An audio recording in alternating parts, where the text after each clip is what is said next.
국정농단의 주역 최순실 씨의 1심 결심 공판에서 검찰과 특검이 최 씨에게 징역 25년에 벌금 1,185억 원, 추징금 77억 9천만 원을 구형했습니다.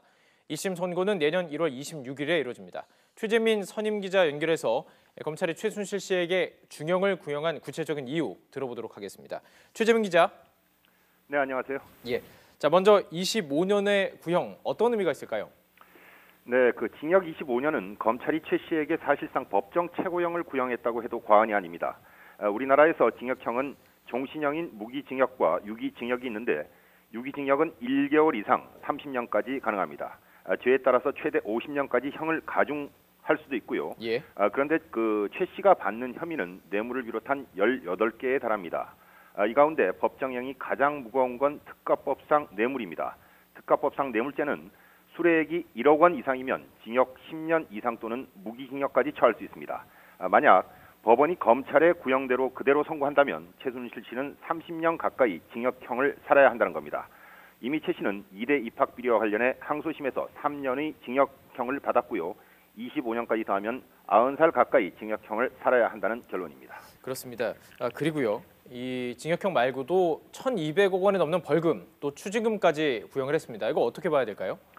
네, 검찰이 최 씨에게 징역형과는 별도로 벌금 1,185억 원과 추징금 77억 9천만 원을 구형했습니다. 예. 뇌물죄는 죄질이 매우 나빠서 징역형과는 별도로 수뢰액이 2배에서 5배까지 벌금이 필수적으로 병가돼야 합니다.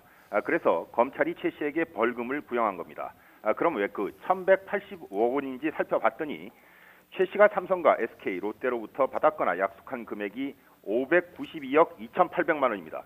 삼성이 433억 2,800만 원, 롯데가 70억 원, SK가 89억 원인 겁니다. 그래서 수뢰액의 2배를 구형한 겁니다. 예. 추징금 77억 원은 삼성이 정유라 씨에게 승마를 지원하면서 실제로 최 씨 측에 건넨 금액을 말합니다. 그렇군요. 자, 예, 그렇다면 이 벌금과 추징금은 그럼 어떻게 다른 건가요? 네, 벌금은 징역형과는 무관하게 판결이 확정된 날로부터 한 달 이내에 내도록 규정하고 있습니다. 그러니까 판결이 확정되면 한 달 안에 벌금을 내야 한다는 거죠. 예. 만약 벌금을 내지 못하면 법원이 하루 이상 3년 이하 동안 노역장에 유치해서 작업에 복무하게 할 수 있습니다. 그래서 최 씨가 벌금을 내지 않고 3년 동안 노역하면 하루 금액이 1억 8천만 원 가량이 되고요. 이 경우에는 벌금 50억 원 이상이면 1,000일 이상 노역장에 유치하도록 한 형법에 따른 겁니다. 그래서 만약 최 씨가 벌금을 내지 않을 경우 3년이 계산을 하면 1,095일이니까 하루 1억 800만 원이 된다는 얘기입니다. 그렇군요. 노역 기간만큼 풀려나는 기간도 길어지게 되고요. 추징금은 범죄에 대한 벌이 아니라 불법하게 범죄인이 소유했던 것을 돈으로 되받아내는 것을 말하는데 승마 지원으로 삼성에게 최 씨 측에 건넨 돈, 그러니까 77억 9천만 원이 여기에 해당을 합니다. 하지만 추징금은 벌금과는 달리 내지 않아도 강제로 노역장에 유치하는 건 불가능합니다. 또 집행시효가 만료되면 추징금 부과 효력이 소멸하게 됩니다. 범죄자들이 돈을 내지 않는 경우가 비일비재한데 검찰은 숨긴 재산을 추적해서 민사소송을 통해서 받아낼 수밖에 없습니다. 추징시효는 3년이며 중간에 1원이라도 받아내면 시효는 중지되고 다시 3년씩 연장되게 됩니다. 추징금 미납 대표 사례가 전두환 전 대통령입니다. 지난 2013년 추징금 집행시효를 앞두고 여론이 악화하자 국회는 시효를 2020년까지 연장하는 전두환 추징법을 통과시키기도 했습니다. 그렇군요. 최순실 씨가 이 구형될 때 반응이 상당히 전해지고 있는 부분이 있습니다. 어떤 반응을 보였죠? 네, 검찰이 중형을 구형하는 순간 검사를 노려보며 최순실 씨의 얼굴이 살짝 일그러졌고요. 예. 이어 최 씨는 재판부에 휴정을 요청하기도 했습니다. 휴정 때 법정 밖 피고인 대기실로 향하던 최 씨가 검사들에게 다가가려고 하자 법정 경위들이 달려와서 제지하기도 했습니다. 피고인 대기실에 들어간 최 씨는 갑자기 비명을 지르기도 했고 비명이 그치지 않아 재판은 30분 가까이 중단되기도 했습니다. 재개된 재판에서도 최 씨는 계속 울먹였고요. 재판을 받기 너무 힘들다며 다시 휴정을 요청하기도 했습니다. 최 씨는 최후 변론에서 미리 준비한 종이를 꺼내들고 20분 넘게 말을 쏟아냈는데 검찰이 구형을 낭독하는 걸 보고 가슴이 멈출 것 같았다. 윤석열 검사님, 그러시면 안 됩니다라고 말하기도 했습니다. 최 씨는 또 한 번도 사익을 추구하지 않았는데 1,000억 원대 벌금을 물리는 건 사회주의에서 그 재산을 몰수하는 것보다 더하다고 울먹이기도 했습니다. 예. 징역 25년은 옥사라는 의미라고 반발하기도 했습니다. 사익을 추구하지 않았다라고 주장을 했군요.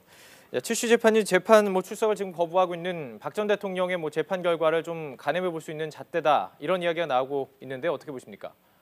네, 통상적으로 검찰의 구형량은 선고 형량보다 높습니다. 네. 하지만 검찰과 특검이 중형을 구형한 경우에 유죄가 인정이 되면은 선고 형량도 높게 나오는 경우도 있습니다.